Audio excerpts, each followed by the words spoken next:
Here we are at my place of work in the big city, the home of the world's most powerful and influential PR agency, but also the home of several priceless classic bikes that I like to keep as ornaments about the place. This is the one that gets ridden to and from work every day, far too precious to leave unattended out on the streets. It's an absolute fantasy of titanium, carbon and gold. Here in the back by the lift is the hardest working bike in showbiz, the 88 Perso Laser 15 SIS. This is my city beater. This is the bike I use running errands round the centre of town, because you can leave it chained up to lampposts and things and be pretty confident that it's not going to get messed with. Obviously there are a few little things on here for the connoisseurs. The Veta saddle, that is a titanium seat bolt, but of course the scallywags that steal bikes are not going to be interested in this. I'm not the only one that rides rare and unusual bikes around this town. Out here on these streets you can see some treats. Here's a perfect example. This early 90s Kona cinder cone is quite well known around this part of town to those of us in the know. Word on the street is its owner uses it as a daily city beater. He's fully aware of how precious at least part of it is, but is rather unsentimental. I personally wouldn't leave some of these jewels out on the street. Some original XT shifters there, a first generation RockShox Mag 21 fork. And look at these cantilevers. Those aren't LX or even DX, those are XT in black. Quite a cherished part. There are some other vestiges of the original XT still on this. There's the front mech. In other cases, some of the components have clearly been replaced by dog eggs as they wore out. Great job that rear mech is doing distracting thieves. Also look, a purple USE seat post. Railway stations are always a great hunting ground. And sure enough, I found some absolute delights at this one. Check this out. This is a first generation original black and white rally Mustang.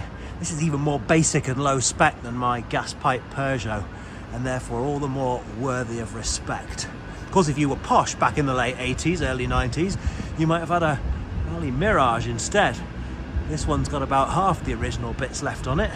And if you were even posher in the late 90s, check this out. M-Trax, complete with what looks like a RockShox Jet fork on it. Another quality example of a city beater here, a Rally Cobra from the late 80s. This is a good example of pretty much the lowest spec you could have got back in the day.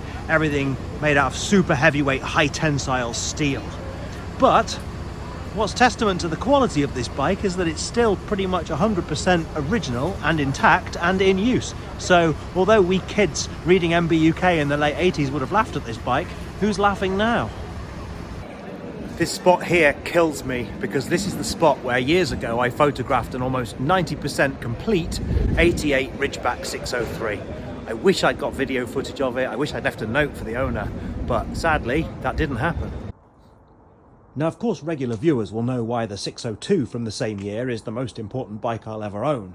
So the chance to have a 603 from the opposing page in the same catalogue that I used to stare at as a child, featured on this channel, would have been so good. But if you're the owner of this bike, please drop me a line. It may not be too late. What is this hiding behind a tree? The paint job on this Perso catches the eye. And then you realise when you look closer, this is not Reynolds 531, this is 753.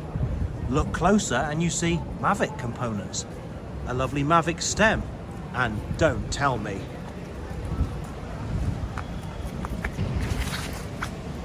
OMG, a Mavic rear mech. This is an endangered beauty. On the street in plain view. Here's an example, chained up outside an inner city pub. I've been riding past this every day for a few weeks now, and it's starting to look like it's been abandoned. Maybe it copped these two punctures and then its owner just left it, which is a real shame. You can tell from 100 paces by this one-piece chain set that this is not a high-end bike. It's not a high-end spec at all. It's got Altus parts on it in the main. But a 30-year-old Ridgeback is a treasure. It's far too good to just be dumped. It's got a Tanguay double-butted chromoly frame, it's got a smattering of Ritchie components on it, and I for one really hope that this finds a home. This one's either been preserved or lovingly restored. Either way, it's lovely to see it out crispy and clean. It's got the same carbo light frame as my Perso Laser. Must have come from the same model range, I would guess. Here's another one that's going to cause some of my more sensitive viewers physical pain. What a way for a majestic pine mountain to end its days. This is one of those classics that I've talked about in other videos with that Zolatone paint finish, now of course rusty. The fade on the neon forks hurts me, the collapsed flex stem with what looks like the elastomer altogether gone. A Scott AT4 handlebar, those things were so cool back in the day. This picture was actually sent to me ages ago, but if you are the owner of this bike, we definitely need to talk. It's been an interesting day here at the office. I've certainly learned that even on a wet day in November, there's a lot out there to see. So I definitely think I'm going to make this into a bit of a series.